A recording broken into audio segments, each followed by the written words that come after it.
Welcome to another episode of last week's Comics Today. I have a deceptively large stack of stuff here. We're going to get straight into it because I'm already running late. But we're starting with Plastic Man No More. This is a 4-issue series. This is issue 2, and things already weren't good. As far as the character events go with issue 1, they get far worse than I imagined here. We do have 2 different artists, because this is the sort of good, the funny Plastic Man stuff that's going on. And then we have the bulk of the issue is actually the sort of horrible stuff that's happening to Plastic Man. And he has a plan to save himself and save his son. It involves the Metal Men. And, yeah, things go so horribly wrong. But he is really not doing well. I don't know how he's going to last another... Look at that hand. Oh, dear God. I don't know how he's going to last another 2 issues. But there's a lot of great stuff happening in here. So there's also a lot of terrible things in here. It's fantastic. I highly recommend it. I will be referencing this book again in a few minutes, but yeah, every part of it, the art, the writing, story, phenomenal. Love it. Next up we have Get Fury issue 6. This is the end of the miniseries. It is also horrible in many ways, but one question that I had, there's a shot of Fury freaking out in here, and it's also great. Terrible things happen to him. He's talking about it. Whoop, right there. Just awful. Right, and then this happens, and then he's bleeding into his own eyes. It's not, none of it's good. None of it's good. But I had a question. Oh, and then there's all this. Right. This. Right. Anyway. There was a question I had about where this fits into Punisher's overall timeline of events, because they reference prior events, and it's kind of answered here, because Garth Ennis does answer questions about whether or not he plans to continue doing Punisher stuff, and whether he's going to tell certain stories, and he largely says maybe and no. And he gives reasons for it. But right over here, if I can find it... Born and where's the War Gone By. So I think it is kind of a trilogy if you get these other 2, which I don't have because I only just recently got into Punisher. But yeah, I don't know. Oh yeah, he also references Tiger, which is one of his favorites. But it's a great ending. I have become a fan of Garth Ennis Punisher over the course of the series, and I did a video on the Garth Ennis Punisher Omnibus, and it's horrifying, it's funny, and it's great. This is Punisher and Fury. I almost said teaming up, but that's not true. It's Punisher trying to rescue Fury. And, again, awesome. Recommend it. This is Conan, Battle of the Blackstone. Stuff happens this issue. For one, she shows up. And I'm looking at her, and she shows up here somewhere. There's this opening sequence with all of them from the first issue talking to this guy also from the first issue, and he's having a conversation with multiple people across time, and it's pretty cool, but I did read it twice just to make sure, like, I don't know, I read it twice. Anyway, it then leads to a fight, and this thing shows up, if you can see that, like, the art on this is, I want to see more. Schroff. I don't know what they've done before, but I would like to see more. Anyway, she shows up here, and I'm like, I have some of those pieces. Since kind of Masterverse Tila pants, I could probably make a first skirt, and then it's a naked torso with a blue band, and she's got a blue band on her face, so I don't yet know what I'm doing for a torso or a head, but I kind of went to make a custom of her because I like her as a character. I'm like, I've got at least half that body already. Anyway, like I said, stuff happens, stuff is explained, we get this moment where everyone joins together, and then of course the fight breaks out, and of course also everyone speaks English, the same language, whatever, it's fine. But it's also awesome. So we get a battle across time. It's gonna be cool. There's 2 issues left. I'm into it. It's a long build-up to get here, but I'm enjoying the execution. So hopefully you do as well. And I want to make a toy out of one of the characters. Like, that's always a sign of, right? That's a sign that something's good. Then we have All In Special, and I was kind of looking forward to this because I skipped Absolute Power after that first issue. It's a flip book, by the way. I skipped Absolute Power because it was terrible, and I'm curious about the Absolute Universe and what's happening there. I am getting issue 1 of Batman, Superman, Wonder Woman, so I'll see what happens there. But after this, I am not encouraged at all. This is pretty bad. There are 2 stories. Like I said, it's a flip book. So we have Alpha, written by these 2 guys, and then you flip it over, and there is another story written by the same 2 guys. But it's clear who wrote what, because they are vastly different stories.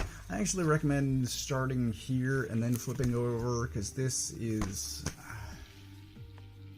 reading this story first, which is what I did, is very strange.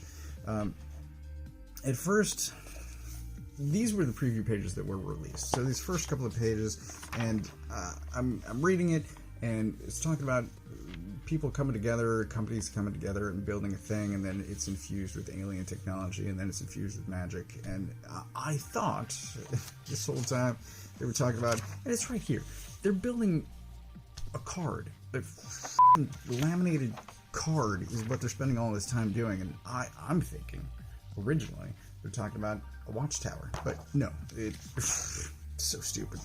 Anyway, they talk about all of these prior events, and I'm like,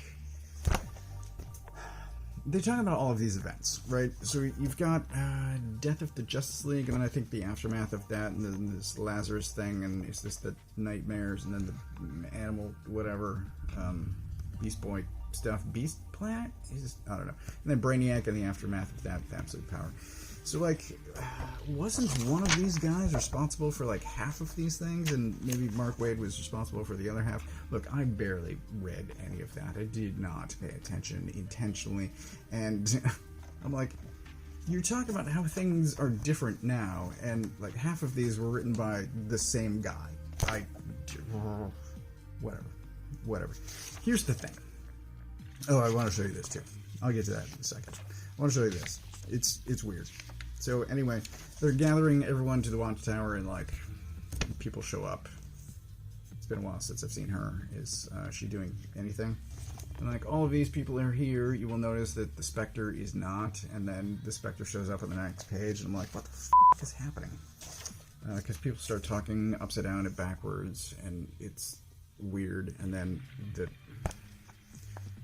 they start talking about the Spectre, and I'm like, did the Spectre show up somewhere? And the answer is no. No, he didn't. And then there's Omega Beams, and it gets even more poorly told. And then Darkseid shows up now with a hand axe, and I don't know. And then you've got some more upside down talking from Superman here. Backwards talking, not upside down. It's super inconsistent as far as like upside down and backwards talking. Anyway, all this shit is happening, and then Darkseid ends apparently. Like, it's so weird. It like you spend all of this time talking about how things are going to be different, and then when something actually needs to be explained, it's not, and it's just poorly constructed. Just the pacing of it is completely wrong. And then we get to this. So, Booster Gold, right? All this stuff happens, and everyone goes away.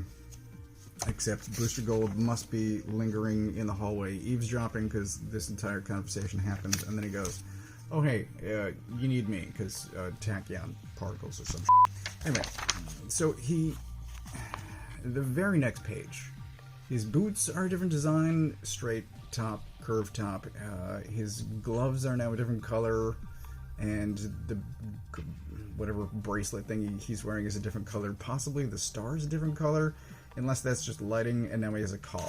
And, like, that's somewhat kind of explained, not really, because he also has a different ring now. Like, it's weird. Anyway, he goes to a different universe, and then we get this here in the middle of the book, where the two stories come together. I haven't talked about the other one yet, but I know who all of these people are, obviously. So we have here, we've got Niles Calder, and then we have Havoc and Brainiac and Penance, and this is Bug and Raven and Dr. Spectrum, and that's Gambit, and that's Kara there, and Timberwolf, I'm saying that's Dr. Light, and the Union, and then over here we've got the Addams Family. So that is Darkseid's Legion. Bet on it. So, then you flip it over and you get the story of Darkseid and what led up to Darkseid showing up with a hand axe and a cloak and all this shit. And this is a better story, I'm gonna say. And you really should start. I should have started on this side rather than the other side, because the other side is terrible. I'm gonna say it's terrible. And one of these days, I'm gonna learn and I'm gonna stop buying. Here's the Spectre. To flip the thing over, read the backside before the first hand axe, right? Anyway, I kind of hate big 2-event comics. I have for many years. They're always disappointing. They generally start well, except even that's not true anymore. But they generally start well, and then I'm disappointed by the end of it because it's just, it becomes dumb. And anyway, this is kind of an event happening in a single issue because it's post Absolute Power, it's pre Absolute Universe stuff, and it sets all of that up. But I'm gonna say, here's the difference between Marvel and DC, right? Marvel big event stuff, they know that it's just a popcorn movie. Right? It's action, it's explosion, it's some jokes, but ultimately it's big and dumb, and consequences, who knows? They're going to be minor, and repercussions, who knows? But they know that they're writing big dumb popcorn action shit, right? X-Men versus Avengers, whatever. DC, on the other hand, don't know that they're writing big dumb popcorn shit. And they think it's operatic Shakespeare, and it's just as big and dumb and stupid, and they don't know. They think it's grand, and this goes on the floor. So, I also grabbed, this is from 2 weeks ago, Tin Can Society, because it was such a small week. I put back Creature Commandos because I read the preview pages and they were awful. So I instead bought Tin Can Society because I heard good things, and I had read the preview pages, and it's like 9 pages worth of preview pages. It's like probably half the book. You can find online preview pages for, it's all the way up through here. So that's a good amount. I thought I had a good sense of what was happening, and I did not care, and then a bunch of people praised it, and I'm like, okay, it's a small week, I'll give it a shot. And I ultimately still don't care. Here's what happens. In the present, this guy dies. Oops, brain on the floor. So he dies, and this woman here taking this picture is a friend of his from the school, cut to school.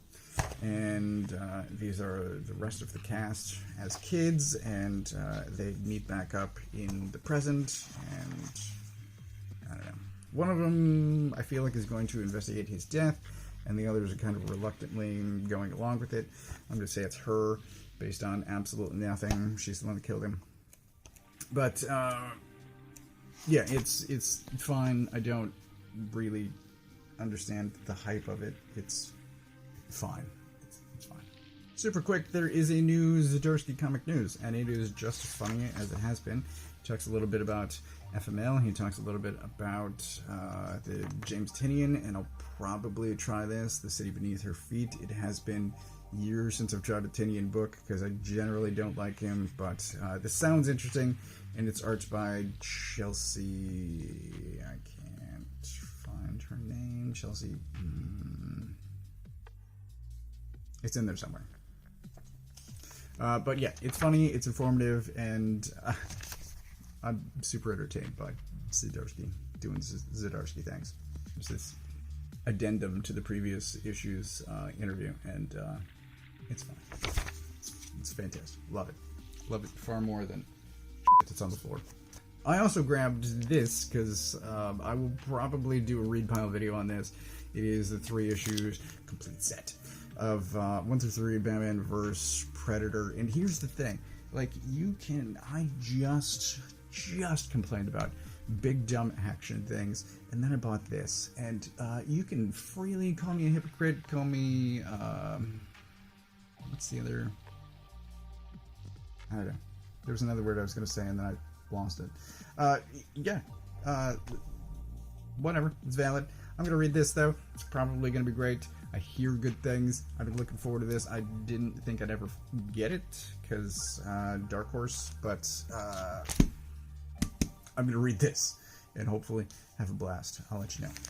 The new Crumrin Chronicles. This is the final volume, and I'm kind of saddened by that, but I'm a fan of Ted Knife for a long time, and I'm only about 3 pages into this, so I will probably do a video on this once I'm done. I can't remember if I did one for volume 2 or not. That came out 2 years ago. Anyway, new Crumrin. So looking forward to that. I also grabbed Cemetery Beach because we were talking about this over on Shock and Awe recently. This is Jason Howard. It is also Warren Ellis, and I have a stack of things. I have Doug Tenopole, I have Warren Ellis, I have Brian Wood, and I don't know what to do about any of them. I am going to have to address it soon because I have a bunch of Brian Wood stuff, and I haven't done videos for any of it because they turned out to be creeps and weirdos, and so like I've been avoiding talking about any of that stuff, but at some point I'm going to have to. And Jason Howard, still an amazing artist. Just randomly. Jason Howard, awesome stuff. This is a good series. I also grabbed Sacrifices Volume 1 because for some reason I didn't grab this one. It originally came out, and Volume 2 is coming out, I believe, in November, so I got that as well. That is not exactly everything I got this week, because there was something else as well, and it's going to wind up being a birthday present for Dan, which is coming up, and oh, there was something else I wanted to say. Speaking of Plastic Man, which is Pick of the Week, by the way. So there tends to be, I'm complaining about Big 2 stuff, Marvel, DC. There tends to be one good book, I would say, maybe 2 per year from Marvel and DC, and this is the good DC book this year. Plastic Man, phenomenal. I also did read Essentials, which I mentioned in a previous video, and I don't think I'm doing a video on it because it's just ultimately not that good, which is kind of disappointing. But it opens with a big break of physics, and so there's a beginning that spends far too long in the middle before there's an ending, which is really a cliffhanger, so that it's not an ending, and it's obvious setup for a second volume, except I won't be getting it because this was not good enough in my opinion. But I almost said Luke Daniels. What's this guy's name? Luke Arnold. Luke Arnold writes some great novels, so check out Luke Arnold novels. Fetch Phillips is the name of the series. The Last Smile in Sunder City is the book that got me hooked. Anyway, this, yeah, the story's just not there. Art's good. But there is a book that I will be giving to Dan, and he will most likely be doing a read pile on that, because I did not. So, Plastic Man. It's great. It's the one good DC book. I would just say. It's the one good DC book. Anyway, I got all of this stuff, except for that, at my local comic shop. If you don't know where yours is, you can use this URL to find the one closest to you. Thanks for watching.